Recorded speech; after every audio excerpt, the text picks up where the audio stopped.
Fala galera, bem-vindos ao canal. Hoje eu vou contar uma outra história sobre o centro de São Paulo. E se prepara, porque vai mudar muito como vocês enxergam o centro. Vocês já ouviram falar no edifício Martinelli? É um prédio histórico, todo reformado, cheio de vida, com milhares de pessoas circulando todos os dias. Esse edifício guarda segredos que a maioria das pessoas nem imagina. Durante mais de 80 anos, o Martinelli foi palco de pelo menos 10 crimes documentados e provavelmente muitos outros que não vieram à tona.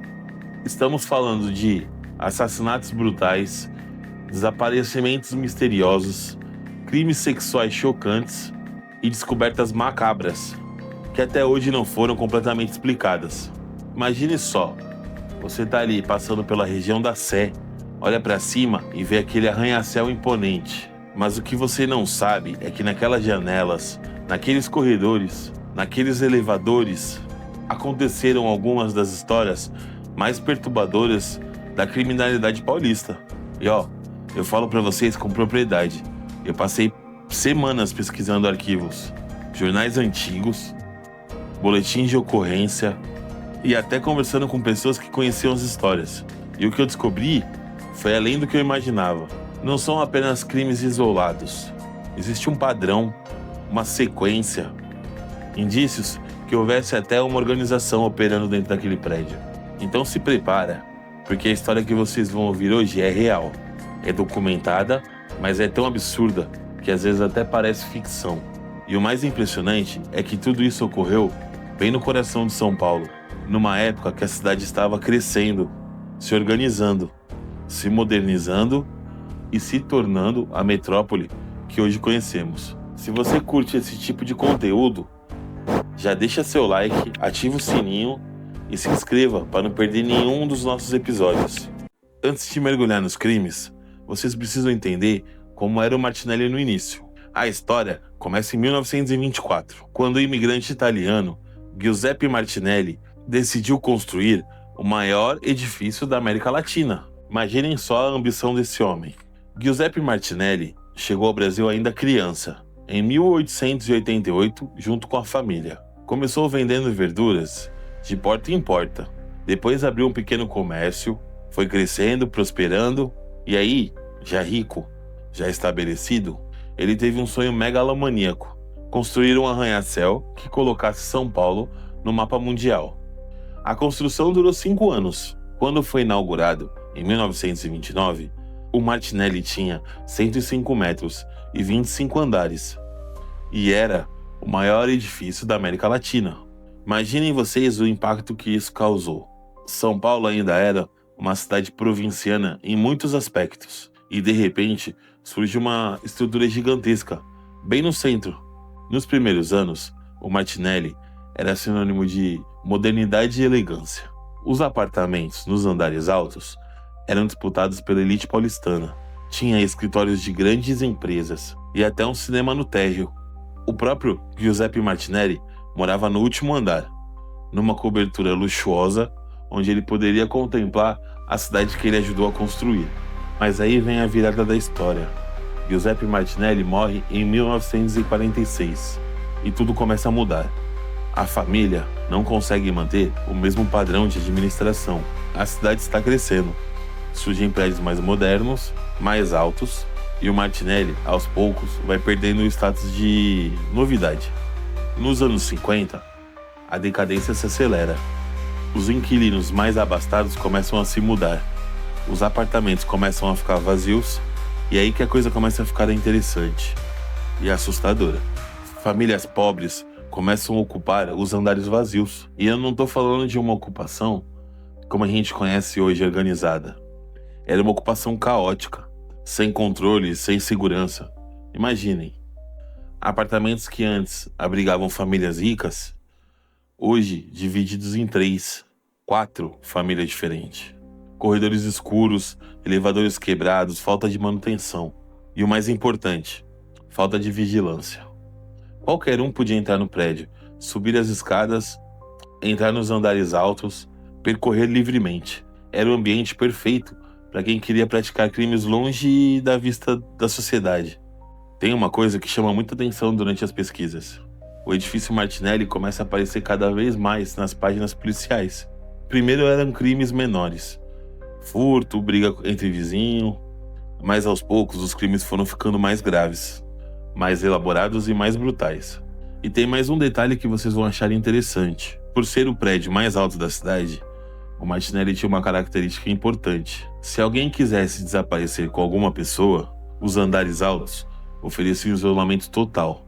E se quisesse se desfazer de um corpo, bem, uma queda de 20 andares não deixaria muitas evidências identificáveis. E agora, chegamos ao primeiro grande crime, que marca a história do Martinelli. É maio de 1947. São Paulo ainda está se recuperando da guerra. A cidade está crescendo. Tem uma atmosfera de otimismo. E aí acontece uma coisa que choca toda a sociedade paulistana. Davilson Gerisek, um jovem judeu, de apenas 14 anos, trabalhava fazendo entregas para ajudar a família, que, como muitas famílias na época, lutava para se estabelecer no Brasil. Era um menino comum, responsável, conhecido pela pontualidade e a seriedade no trabalho. No dia 15 de maio de 1947, Davilson recebeu uma encomenda para entregar no Martinelli. Era algo rotineiro para ele. O que ninguém imaginava é que essa seria a última vez o veria vivo. Segundo testemunhas, Davilson foi visto entrando no edifício por volta das 14 horas. Ele deveria fazer a entrega no 17º andar.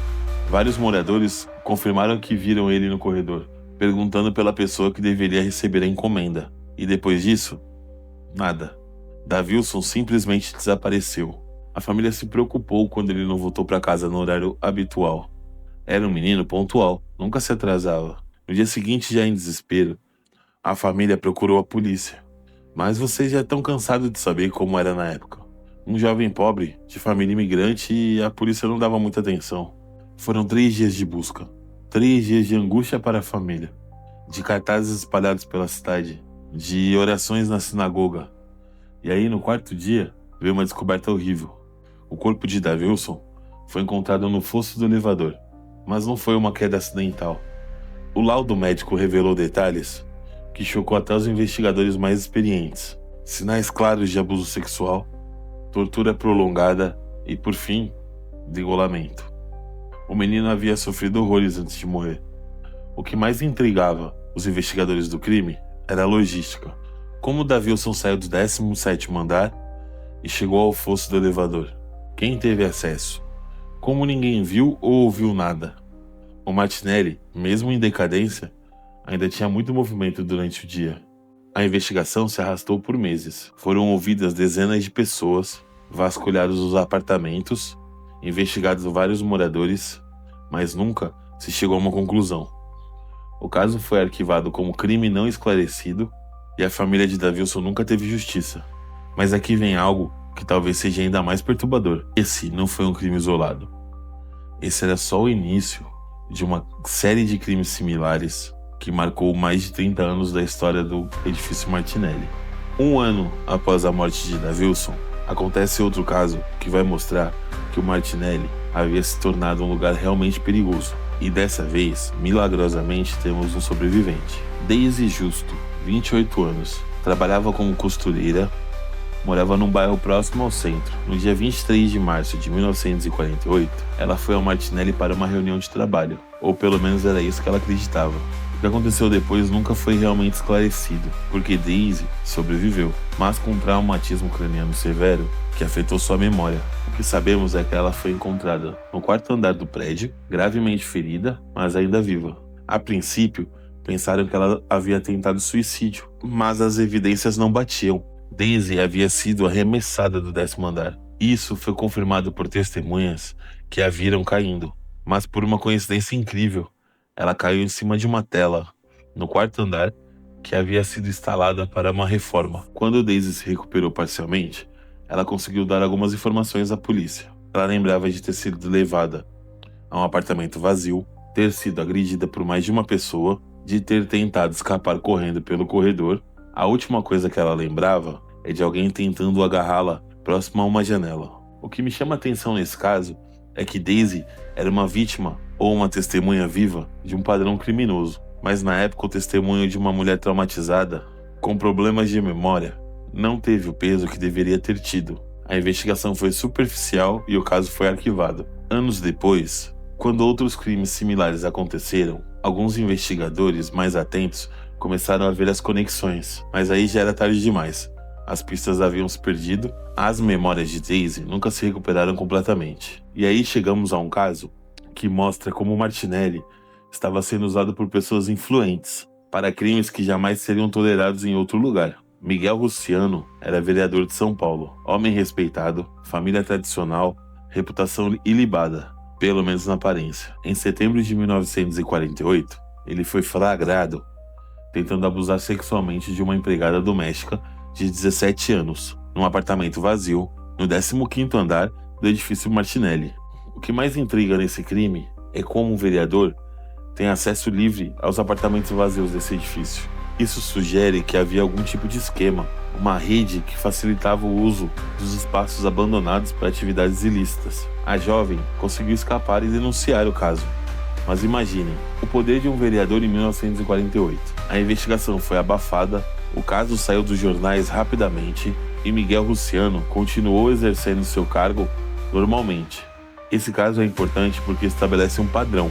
O Martinelli havia se tornado um local onde pessoas com poder e influência podiam praticar crimes sabendo que dificilmente seriam punidas. E isso é uma peça fundamental para entender os crimes que vão acontecer na década seguinte. Agora vamos falar sobre um dos casos mais perturbadores de toda essa história. Estamos em 1953 e o Martinelli já havia se consolidado como um local perigoso. Mas o que aconteceu esse ano superou tudo o que havia acontecido antes. Uma jovem, vamos chamá-la de Maria, porque os jornais da época preservaram sua identidade. Havia denunciado à polícia que estava sendo assediada por um morador do Martinelli. Ela trabalhava numa loja próxima e todos os dias, no trajeto para casa, esse homem a abordava, fazia propostas indecentes e chegou a segui-la até algumas vezes. Maria fez a denúncia numa delegacia próxima. O delegado anotou a queixa e prometeu investigar, mas na época, esse tipo de crime não era levado muito a sério. Assédio era visto como coisa de homem,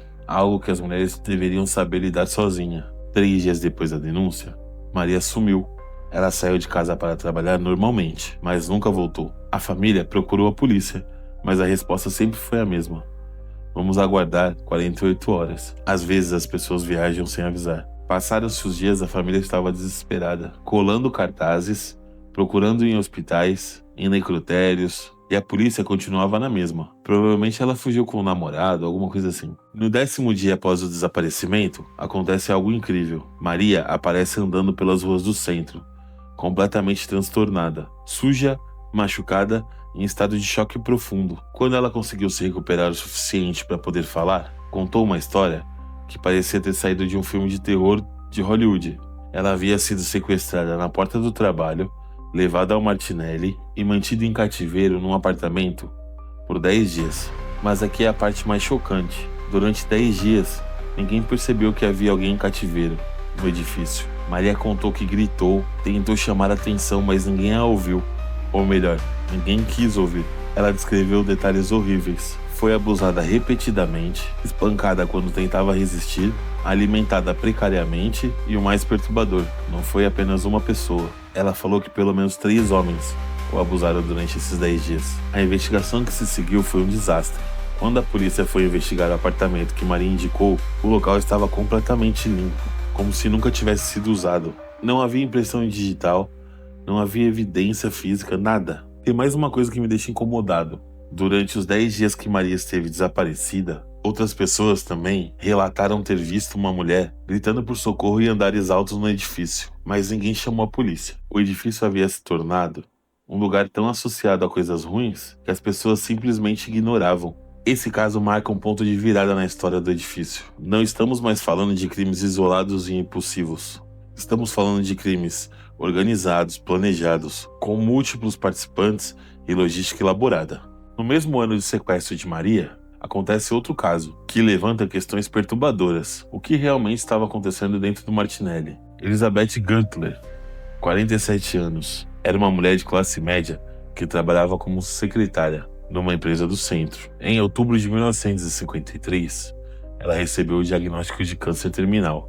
Na época, isso era praticamente uma sentença de morte. Os tratamentos eram limitados e a qualidade de vida dos pacientes eram péssimas. Elizabeth entrou em depressão profunda. Amigos e familiares relatavam que ela constantemente falava sobre a morte e que ela não seria um fardo para ninguém. E aí, numa manhã de novembro, Elizabeth sai de casa e não volta. Ela foi encontrada morta no térreo do Martinelli. Deixou uma carta explicando que não aguentava mais o sofrimento e que preferia resolver tudo de uma vez. À primeira vista, parecia um caso claro de suicídio. Mulher com doença terminal, deprimida. Deixa a carta de despedida, caso encerrado.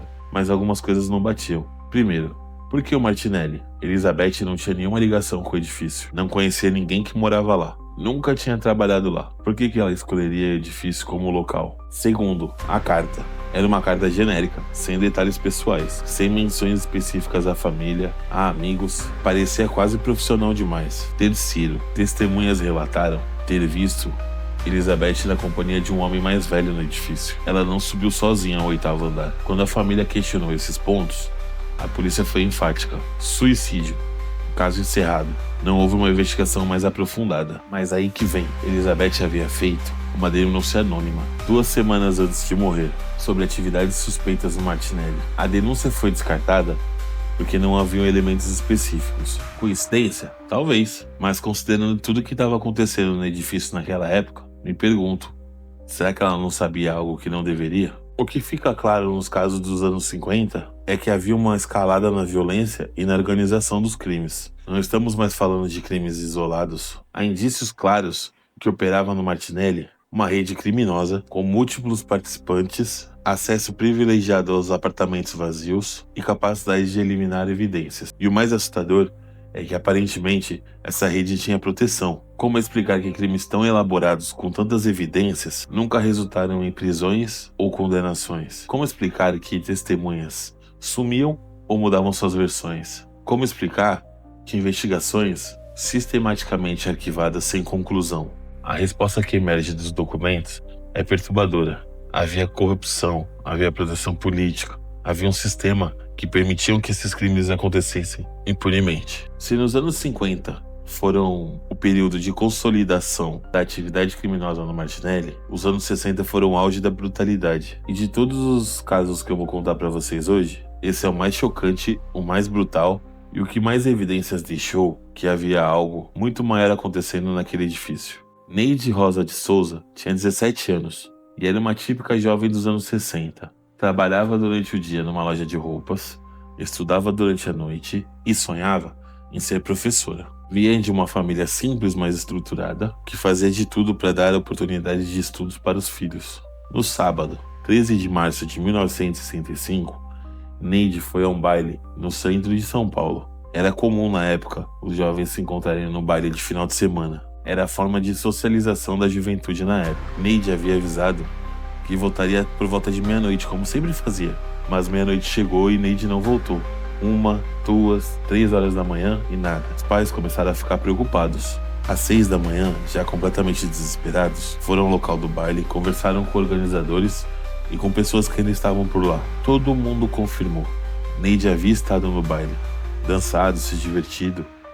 Já por volta das 11 horas da noite, várias pessoas a viram conversando com um homem mais velho, bem vestido, que não era conhecido dos jovens que frequentavam o baile. Uma amiga de Neide relatou que tentou se aproximar quando viu que o homem estava insistindo para que Neide saísse com ele. Mas quando chegou perto, o homem foi grosseiro. Disse que eles se conheciam há anos e não precisavam de intrometidos. Neide parecia estranha, meio desorientada, mas disse que tudo bem. Foi a última vez que alguém viu Neide viva. A família procurou a polícia domingo de manhã.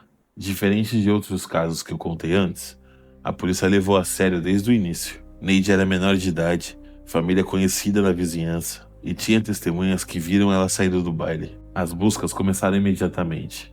Vasculharam hospitais, necrotérios, perguntaram a todos os taxistas da região, e aí, na terça-feira, 3 dias após o desaparecimento, veio a descoberta horrível. O corpo de Neide foi encontrado no térreo do Martinelli, na área interna do edifício, mas as circunstâncias eram tão chocantes que mesmo os policiais mais experientes ficaram abalados. Primeiras evidências de tortura. O laudo médico que eu consegui acessar nos arquivos relatava sinais claros de choques elétricos prolongados. Em 1965, isso não era algo que qualquer pessoa tivesse acesso. Choques elétricos como instrumento de tortura requeriam conhecimento técnico e equipamento específico. Segundo, o tempo, Neide havia desaparecido sábado à noite. Foi encontrada só na terça, mas o laudo indicava que ela foi morta apenas algumas horas antes de ser encontrada. Isso que significava que ela ficou em cativeiro sendo torturada por quase 3 dias. Terceiro, o local onde o corpo foi encontrado. Neide não caiu de um lugar alto. O corpo foi colocado no térreo, propositalmente, numa posição que sugeria que havia sido jogada de uma altura considerável, mas a análise forense constatou que a morte foi antes da queda. E aqui vem o detalhe mais perturbador de todos. Quando a polícia vasculhou o edifício, procurando o local onde Neide tinha ficado, encontraram evidências em pelo menos 3 apartamentos: sangue, marca de luta e equipamentos elétricos improvisados. Isso indicava que não foi um crime individual, foi um crime coletivo, planejado, executado por múltiplas pessoas que tinham acesso livre a várias partes do edifício. A investigação do assassinato de Neide foi a mais extensa que já aconteceu no Martinelli, pelo menos até aquela data. Foram ouvidas mais de 200 pessoas, vasculhados todos os apartamentos ocupados e investigado todos os antecedentes de todos os moradores. E pela primeira vez, começaram a emergir conexões que ligavam esse crime aos anteriores. O delegado responsável, Dr. Antônio Ferraz, foi o nome que eu encontrei nos arquivos da época. Declarou à imprensa que tinha fortes suspeitas de que se operava no edifício uma operação criminosa voltada para o sequestro e exploração de jovens. Mas aí aconteceu algo que se tornou padrão nos casos do Martinelli. Dr. Ferraz foi transferido para uma delegacia no interior. Seu substituto, Dr. Carlos Mendes, declarou que as suspeitas de organizações eram infundadas e que o caso de Neide tratava-se de um crime passional isolado. Testemunhas-chave começaram a mudar suas declarações. O homem que havia sido visto com a Neide no baile nunca foi identificado, apesar de várias pessoas terem dado descrições detalhadas. E mais, outras pessoas que haviam reportado atividades suspeitas do Martinelli começaram a se retratar, dizendo que estavam confusas ou que haviam se enganado. A investigação foi perdendo força até ser arquivada em 1967, 2 anos após a morte de Neide, sem que nenhum suspeito sequer fosse indiciado. Ainda na década de 60, acontece um crime tão brutal e tão chocante que a própria imprensa tem dificuldade para reportar. Estamos falando do assassinato de Maria Teresa, uma jovem de cerca de 20 anos que foi vítima daquilo que hoje chamamos de feminicídio, em sua forma mais cruel. O que sabemos sobre esse caso vem principalmente de relatórios policiais internos que eu consegui acessar décadas depois. A imprensa da época noticiou de forma muito superficial, porque provavelmente os detalhes eram considerados inadequados para a publicação. Márcia Teresa foi sequestrada numa tarde de sábado quando saía do trabalho. Diferente de outros casos, dessa vez houve testemunhas do sequestro. Ela foi abordada por 2 homens próximo ao Martinelli e forçada a entrar no edifício. Uma moradora do prédio, Dona Carmen, cujo nome está nos relatórios, ouviu gritos femininos vindo de um apartamento vazio que se localizava no 12º andar. Ela chegou a bater na porta do apartamento, mas foi ameaçada por vozes masculinas, que gritavam, abre aspas, se intrometa nos seus próprios assuntos. Dona Carmen procurou a guarda civil, que fazia ronda pela região, mas quando retornaram ao edifício, estava tudo em silêncio. O guarda disse que provavelmente era briga de casal, e que não valia a pena se meter em confusão. Márcia Teresa foi encontrada morta 2 dias depois no fosso do elevador. O laudo médico, e aqui eu preciso alertar que os detalhes são perturbadores, indicava que ela havia sido estuprada por várias pessoas durante horas antes de ser morta. Mas o que mais chamou a atenção dos investigadores foi o sadismo envolvido. Márcia havia sido torturada de forma sádica, metódica e prolongada. Não foi um crime de impulso ou paixão, foi um ato de crueldade pura, cometido por pessoas que tinham prazer em causar dor e sofrimento. A investigação desse caso foi ainda mais frustrante que os anteriores. Dona Carmen, a principal testemunha, mudou totalmente sua versão semanas depois. Disse que tinha se confundido, que os gritos vinham de outros lugares e que nunca havia falado com guarda civil nenhum. O guarda civil que ela havia procurado foi transferido para outra região e os relatórios iniciais da investigação simplesmente desapareceram da delegacia. Analisando os crimes dos anos 60, é impossível ignorar que existia um padrão, um método, uma organização por trás desses assassinatos. Não eram crimes casuais cometidos por pessoas desequilibradas, eram crimes sistemáticos cometidos por pessoas que tinham, primeiro, acesso irrestrito ao edifício e conhecimento da sua estrutura interna. Segundo, capacidade de manter as vítimas vivas em cativeiro por dias sem serem descobertos. Terceiro, equipamento e conhecimentos para torturas elaboradas. Quarto, influência suficiente para intimidar testemunhas e interferir nas investigações. E quinto, proteção, que garantia impunidade mesmo quando havia evidências claras. E tem um detalhe que me perturbou muito durante as pesquisas. Todos os crimes tinham um elemento sádico, como se o objetivo não fosse apenas matar, mas causar o máximo de sofrimento possível. Isso sugere que os responsáveis tinham prazer na crueldade, que os crimes tinham motivação psicopatológica, além dos motivos sexuais ou econômicos. Depois de analisar todos os casos, algumas conclusões são inevitáveis. O que operava no Martinelli não era obra de criminosos isolados ou desequilibrados mentais agindo por impulso. Era uma rede organizada com características que hoje reconheceríamos como crime organizado. Vamos analisar agora os elementos que se repetem praticamente em todos os casos. O primeiro elemento, seleção das vítimas. Todas as vítimas eram jovens, entre 14 e 28 anos. A maioria era de classe média, baixa ou pobre. Pessoas que, se desaparecessem, não teriam grande repercussão na mídia ou pressão política para a investigação. Segundo elemento, local dos crimes. Sempre apartamentos vazios nos andares altos do Martinelli. Isso indica que os criminosos tinham acesso privilegiado ao edifício. Conheciam quais apartamentos estavam vazios e tinham chave e acesso para meios de entrada. Terceiro elemento, duração dos crimes. As vítimas eram mantidas em cativeiro durante dias antes da morte. Isso requer planejamento, estrutura para manter pessoas presas e alimentadas durante dias e, sobretudo, confiança de que não seriam descobertas. Quarto elemento, método de tortura. O uso de choques elétricos, método de tortura elaborada, técnicas de sadismo que requeriam conhecimento e equipamentos específicos. Não eram métodos que qualquer pessoa teria acesso naquela época. Quinto elemento, eliminação de evidências. Quando a polícia investigava os apartamentos onde os crimes haviam acontecido, encontravam os locais completamente limpos, sem impressões digitais, sem vestígios. Isso indica conhecimento técnico de como eliminar evidências. Sexto elemento, intimidação das testemunhas. Sistematicamente, testemunhas mudavam suas versões, desapareciam ou se recusavam a colaborar com as investigações.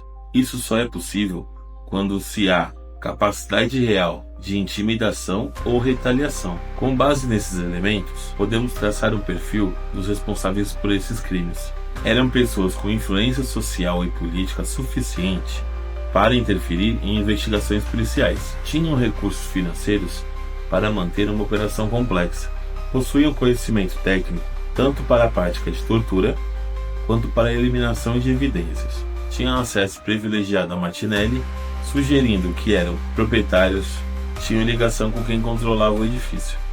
E mais, tinham prazer sádico na tortura e no assassinato, indicando que, além dos possíveis motivos práticos, havia uma motivação psicopatológica. Mas talvez o elemento mais perturbador dessa história seja a proteção oficial que claramente esses criminosos tinham. Vamos aos fatos. Todas as investigações foram arquivadas sem conclusão. Delegados que mostravam empenho em investigar eram transferidos. Evidências desapareciam dos arquivos da polícia. Testemunhas eram intimidadas sem proteção policial. A imprensa foi desencorajada de dar cobertura extensa aos casos. Isso só é possível quando se há corrupção sistêmica, quando pessoas com poder estão envolvidas diretamente com os crimes, ou têm interesses em proteger os criminosos. E aqui chegamos a uma conclusão que talvez seja a mais assustadora de toda essa investigação. Os crimes do Martinelli não eram apenas tolerados pelas autoridades. Eles eram protegidos por pessoas de alto poder na polícia, na justiça e possivelmente na política. No início dos anos 70, os crimes no Martinelli começam a diminuir em frequência, mas não em brutalidade. O último caso bem documentado acontece em 1972 e envolve Rosa dos Santos, de apenas 17 anos, que trabalhava como balconista numa loja do centro. Rosa era conhecida pela personalidade alegre e extrovertida. Ao contrário de outras vítimas, ela não era de família pobre. Seu pai era funcionário público e a família tinha uma situação estável, e isso torna seu caso ainda mais intrigante. No dia 8 de setembro de 1978, Rosa saiu do trabalho no seu horário habitual, mas ao invés de pegar o ônibus indo para casa, foi vista caminhando em direção a Martinelli, na companhia de um homem bem vestido de meia idade. Uma colega de trabalho que a viu de longe achou estranho, porque Rosa nunca mencionou que conhecia alguém que trabalhava ou morava no Martinelli, mas não deu muita importância na hora. Rosa nunca chegou em casa. No outro dia, a família procurou a polícia, e dessa vez, diferente dos outros casos, a investigação começou rapidamente. Em 1972, a sociedade já estava mais ciente dos perigos que os jovens corriam, e a família de Rosa tinha recursos para pressionar uma investigação mais séria. 2 dias após o desaparecimento, o corpo de Rosa foi encontrado no térreo do Martinelli, mas as circunstâncias eram diferentes dos casos anteriores. Rosa não havia sido torturada prolongadamente. A morte havia acontecido poucas horas antes do corpo ser encontrado, e os ferimentos indicavam uma luta, como se ela tivesse resistido bravamente. O que mais chamou a atenção foi que Rosa estava com todos os seus pertences: carteira, relógio, anéis. Nada havia sido roubado. Isso descartava a possibilidade de latrocínio e indicava que o motivo do crime era outro. A investigação desse caso foi a mais rigorosa que já existiu nos casos do Martinelli.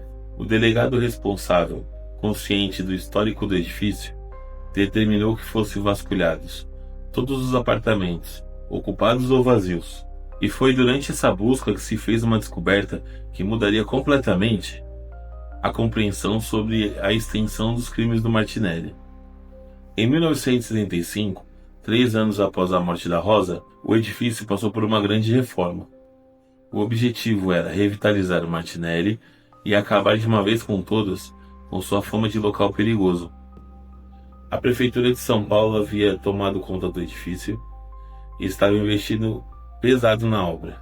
Durante os trabalhos de reforma, os operários precisavam esvaziar completamente os fossos para instalar novos equipamentos.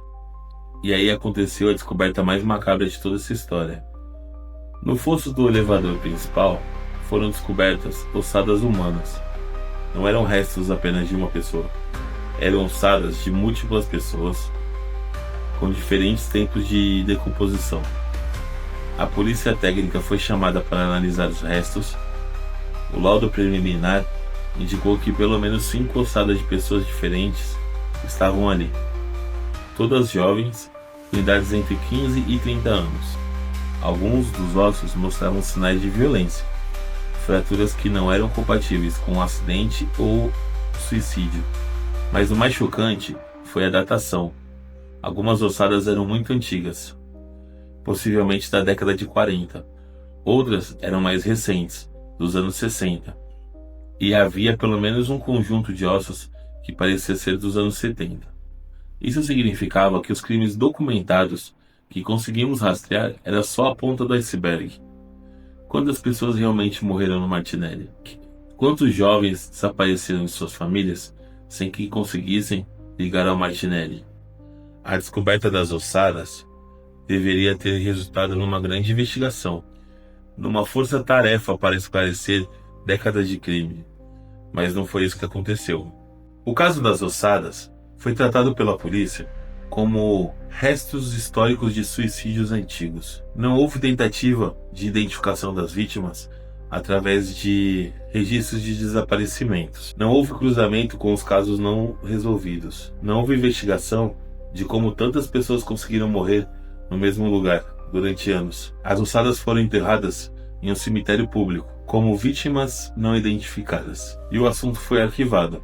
A imprensa noticiou superficialmente, como uma curiosidade mórbida sobre o edifício. Por que eles têm tanto empenho em encerrar o assunto? Por que não teve interesse real em esclarecer os crimes do Martinelli? A resposta que vem da análise dos documentos é perturbadora. Uma investigação séria levaria a pessoas importantes, a nomes influentes, a escândalos que a sociedade dos anos 70 não estava pronta para enfrentar. Galera, um vídeo bem longo para vocês, bastante pesquisa. Se vocês puderem, deixa o like, ativa o sininho e se inscreve no canal. Agora a gente vai falar sobre umas análises e teorias, tá? Uma parte mais, como que eu posso falar? Especulação.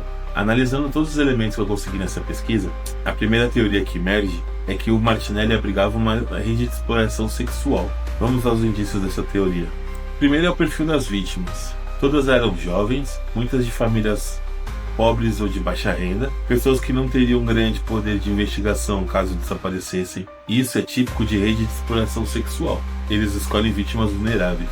Segundo ponto é a duração dos crimes. As vítimas eram mantidas vivas por dias antes de serem mortas. Isso sugere que não eram assassinadas imediatamente após o sequestro. Eram utilizadas durante um período antes da morte. Terceiro ponto, a localização. Apartamentos vazios em andares altos ofereciam isolamento, perfeito para a exploração de atividade sexual. E o Martinelli tinha dezenas de apartamentos entre as décadas 40 e 70 que ficavam vazios. O quarto ponto é a proteção oficial. Redes de exploração sexual sempre dependem muito de proteção de autoridades para operar, e todos os indícios apontam para a proteção sistemática dos crimes do Martinelli. Mas essa teoria também levanta questões perturbadoras. Se era uma rede de exploração sexual, quem eram os clientes? Pessoas influentes com recursos financeiros que podiam pagar por serviços extremos e sabiam que estavam protegidos pela justiça. E isso explicaria por que as investigações eram sempre arquivadas, porque testemunhas eram intimidadas e porque evidências sempre desapareciam. Os clientes dessa rede eram pessoas com poder suficiente para interferir no sistema judiciário. A segunda teoria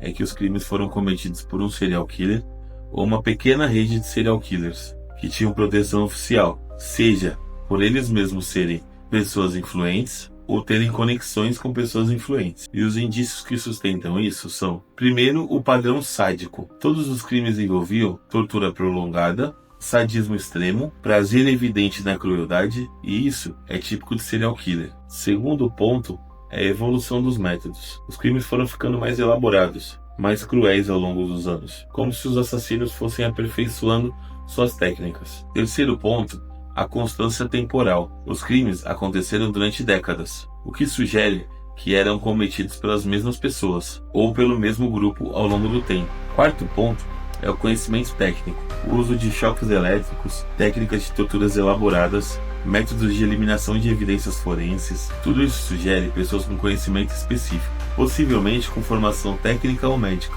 Essa teoria explicaria a proteção oficial. Se os assassinos fossem pessoas influentes, médicos, advogados, políticos, empresários, teriam capacidade de interferir nas investigações para proteger a si mesmo. A terceira teoria, talvez a mais perturbadora, é que os crimes tinham motivação ritualística, possivelmente ligada a alguma seita ou grupo com práticas ocultistas. Os indícios são: primeiro, o sadismo extremo, aparentemente gratuito. O nível de crueldade ia muito além do necessário para matar, como se a tortura em si fosse o objetivo. Segundo, alguns elementos simbólicos. O uso sistemático dos fossos do elevador para a eliminação dos corpos, como se fosse um local de sacrifício. A escolha de vítimas jovens, que em várias culturas são consideradas pessoas puras para rituais. Terceiro, é a periodicidade. Os crimes não aconteciam aleatoriamente. Havia períodos de intensificação e períodos de calmaria, como se seguisse algum calendário ou agenda específica. Quarto, o envolvimento de múltiplas pessoas. A maioria dos crimes claramente envolveu mais de uma pessoa, sugerindo um grupo organizado com hierarquia e rituais próprios. Essa teoria explicaria por que os crimes pararam de repente nos anos 70. Talvez a liderança da seita tenha morrido, ou o grupo tenha se dissolvido, ou até migrado para outro local. Para mim, depois de analisar todas as evidências, acredito que a realidade envolva elementos das três teorias. Para mim, o que operava no Martinelli era uma rede criminosa que combinava exploração sexual, sadismo psicopatológico e possivelmente elementos rituais ou simbológicos. Uma organização de pessoas influentes que tinham prazer sádico e se protegiam mutuamente através de corrupção e intimidação. Eram pessoas respeitáveis durante o dia, médicos, advogados, empresários, políticos, que à noite se transformavam em predadores brutais e usavam Martinelli como seu playground brutal, sabendo que estavam protegidos pelo poder e influência que exerciam na sociedade paulistana. Uma pergunta que intriga é por que os crimes pararam? Aqui tem algumas possibilidades. A primeira é a morte natural das pessoas responsáveis. Se já eram pessoas de meia idade nos anos 40, 50, nos anos 70 já estariam velhas ou mortas. Segundo seria a mudança no perfil do edifício. As reformas dos anos 70 eliminaram os apartamentos vazios que antes eram usados para os crimes. Terceiro é a mudança social. Os anos 70 trouxeram maior conscientização sobre os direitos humanos, imprensa mais investigativa e sociedade menos tolerante à impunidade. E um quarto pode ser a transferência de atividade. Talvez a organização tenha migrado para outro local quando Martinelli ficou muito marcado. O que mais me impressiona nos casos do Martinelli não é apenas a brutalidade dos casos em si, mas o que eles revelam sobre a sociedade paulistana daquela época. Estamos falando de décadas que os jovens eram sistematicamente sequestrados, torturados e assassinados bem no centro de São Paulo. E isso era tolerado, acobertado, protegido por pessoas em posição de poder. Isso nos diz algo muito profundo sobre como funcionavam as estruturas da cidade, sobre como a impunidade não era apenas possível, como era sistemática, sobre como a corrupção permeava não apenas a polícia, mas o judiciário, a imprensa e possivelmente a própria política. E tem mais uma pergunta que assombra. Quantos outros Martinellis existem em São Paulo? Quantos outros locais abrigaram esse tipo de crime que nunca veio à tona?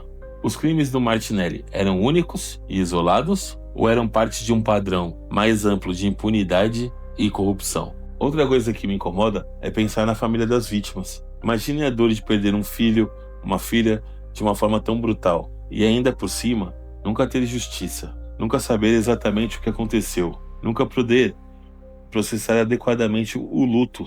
Quantos pais morreram sem saber quem matou seus filhos? Quantas mães passaram décadas se culpando, pensando o que poderiam ter feito diferente? Quantos irmãos e irmãs passaram décadas à sombra de crimes não resolvidos que assombraram a vida deles? E o mais cruel, essas famílias foram duplamente vitimizadas. Primeiro pelos criminosos, que mataram seus entes queridos, depois pelo sistema que negou justiça, que arquivou os casos, que as fez sentir que a vida dos seus filhos não valiam, que não tinham importância para merecer uma investigação séria. Estudando esses casos, fico pensando se a gente realmente aprende alguma coisa com essas histórias. A impunidade, a corrupção, a proteção de criminosos influentes, isso tudo ainda existe na sociedade brasileira hoje. Obviamente não na mesma escala, com a mesma brutalidade, mas os mecanismos básicos são os mesmos. Pessoas com poderes e recursos conseguem escapar da justiça, influenciar as investigações, intimidar as testemunhas, e isso faz pensar